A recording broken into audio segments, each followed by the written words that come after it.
Hello Runescape, we'll miss it here with a new video on how is everyone doing. In the background at the moment, I'm just gonna be doing some pyramid plunder mainly because I don't have anything better to show on the video. And with me here at the moment, I have Zaros follower Skyzah. Do you want to introduce yourself? Hello, I'm Zaros, follower Skyzah. Beautiful. Personally, I'm an Armadale follower, and as you might have guessed from the video title, we are going to be discussing Zaros and why people follow Zaros, and the reason for that is mainly two things. First of all, it's my own curiosity. I'm gonna reason that in a few seconds, and the other reason is that Zaros is gonna return this month of March, which is gonna be pretty hardcore stuff. You can do a little applause if you want to. You're pretty happy about that. Yeah. Yeah. Okay, beautiful. So Zaros is going to return this month, and he's going to be featuring in a massive quest. I know a few things about that quest run behind the scenes and whatever, which is going to be pretty hardcore stuff. And a lot of people follow Zaros, but personally I find that kind of confusing, and the reason for that is that I don't think there is any legit reason why people do follow him. I mean, like, you have like all the current gods on at the moment, and during the God Wars and whatever, Zamorak stabbed Zaros, and later on Saradomin beat Zamorak in the world event. So ultimatum thing here is that we should probably all be following Saradomin. But why do people follow Zaros? Skyzah, explain to me.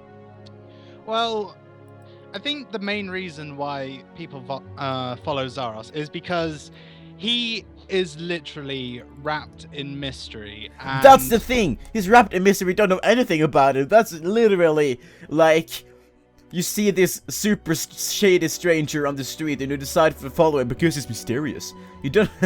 That doesn't make any sense at all. Hail the shady stranger in Draenor. Exactly. Like, very recently there was a reason. Well, what kind of? How can I call it? Like, very recently we got to know what Zaros stands for, and that should be standing on the wiki, which you should have open. Can you read what it says? Yes, Zaros's alignment is fate and control. Now, for people who read the lore and all that, they should know by now that I think we get the conclusion that Zaros isn't exactly evil. It's like, I don't know why, but people have this view that Zaros is going to come back and he's going to destroy the world. No, that is not the case. The way I see Zaros is that he is a more stricter version of Guthix. That's how I see him. But for, like, okay, so before you knew all that stuff, like before there was a reason why he wanted to be kind of the god of faith and whatever, things like that, you didn't know anything about him, and he was still the most popular god in Runescape. Why? Again, it's just because of the mystery. People don't know, and stuff they don't know, they want to find out about, and they get addicted to it. They can't follow him for that reason. I just find that so confusing. They're like joining a god, they're standing behind a god for pretty much no reason at all. They're just like, yeah, it's got the coolest name and it's purple, so why not? Well, okay, their color thing I'm gonna go with, because I used to follow Samurai purely because of his colors, so I can't really say much about that. But yeah, I think I used to follow Zamorak as well, but yeah, no, it's just like Zaros all the way. So I also don't like understand the whole concept with Zaros, because like, from what we knew about him before this recent reason of what it stands for, everyone thought that Zaros was bad, like you said. Everyone thought it was going to come up and destroy the world and whatever. But people still found out that he was the best god and started following him for particularly no reason whatsoever. And personally, a while ago now, I ran around in RuneScape and asked friends and forums and whatever, like, why do you follow Zaros? And hardly anyone at all could actually list a decent reason. Like, it was like literally just like, well, it's mysterious and like he sounds pretty cool and whatever. Sounds pretty cool. You haven't even heard his voice at all, you know. And I was so confused about that. But the one legit reason I could possibly hear anyone say whatsoever was that a lot of strong people were following him. Oh yeah, I think that's actually, now that I remember it, that's how my Zaros alignment sort of started, because I remember I was in a friend's chat and they were all like, oh, Armadillo is gonna beat up Bandos, which actually did happen. And like, oh, Zamorak is better than Saradomin. And I just said in the chat, I was like, guys, you can argue all you want, I'm gonna be over here with the level 1100 boss. Bye. This was before EOC. Oh. I think it was next 1100. I no clue. You're asking a skiller, come on. Azari. But yeah, it originally started with the fact that I knew I would be on the winning team, like, because I think it's been confirmed that even Max follows Zaros as well, which is kind of obvious from the Torva and all that. Well, to be fair, it was the best armor at some point, so. It was the best armor, but I think I heard somewhere that he was also a Zaros follower, so I'm just like, cool, okay, I'm definitely on Zaros' side. And then I just like start reading into Zaros a bit more, and it's like, well, this guy doesn't seem to be evil. And it kind of started, do you know the demon flash mobs? Like demons randomly appearing. There are Zarosian demons and there are Zamarakian demons.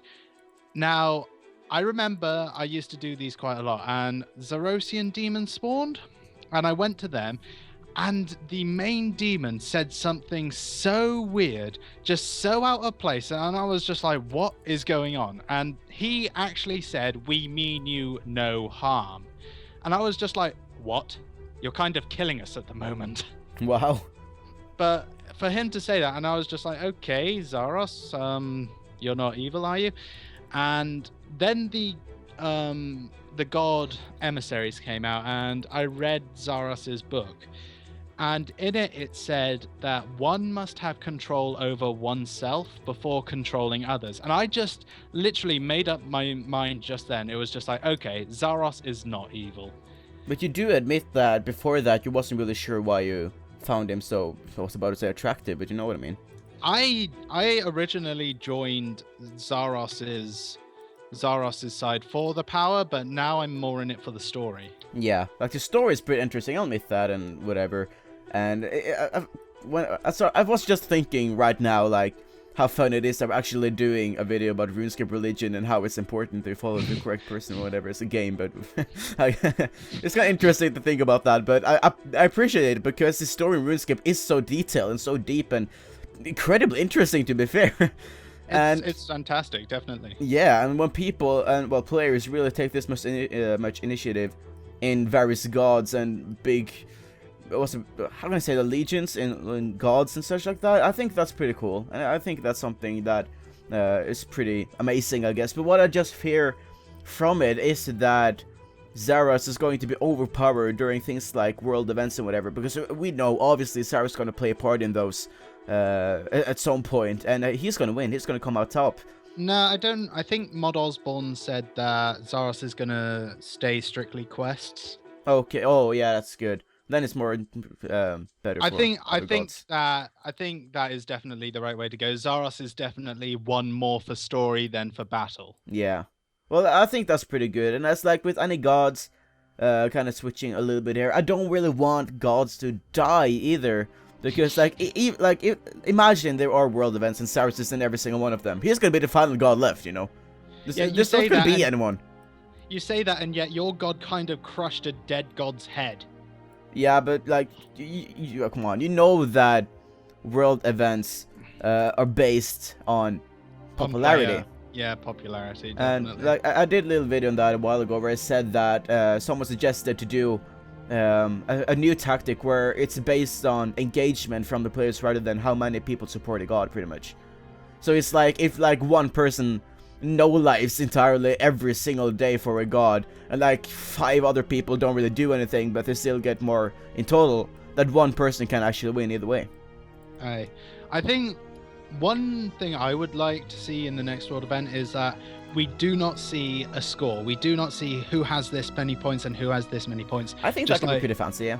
Because that way it will keep us like, it will keep us motivated to keep doing the world event, and it would be a kind of surprise who would win at the end. Yeah. But what I really like to see though is actually the gods actually fighting rather than just standing there with the beam or just kind of sitting there watching each other. Yeah, it would be kind of nice. It would take some lag and some animations, but I think it could be worth it. It would the Marimbo and Brassica Prime event, that looks a bit combat-y, so yeah, I'm pretty excited for that. Well, it's supposed to be a little more humorous. I don't really think anyone's gonna die, and I don't really think that's gonna be much combat in it, but hopefully it's gonna be pretty interesting. I'm pretty excited for that. That's gonna be next month as well, I believe, which is gonna be pretty hardcore. is going to replace the Easter event, isn't it? Yeah. Much love for the Leafy Lord. Oof, Brassica Prime.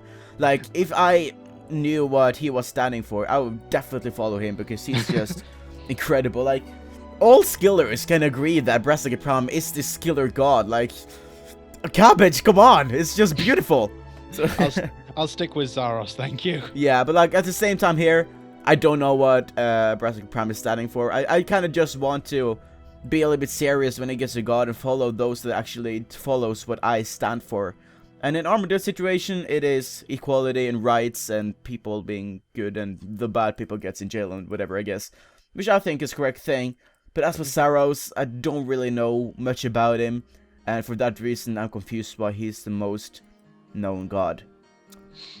Well, yeah, guys. Are you something to say? Nah, it's just not the most known god, just the popular god. Yeah, exactly. Well, yeah, guys, let me know in the comment section below what god you follow and why. My name is Wolmissy, this is Skyzah. He's got a channel, gonna add it in the description below so you can check him out. Love you. My name is Wolmissy. And goodbye.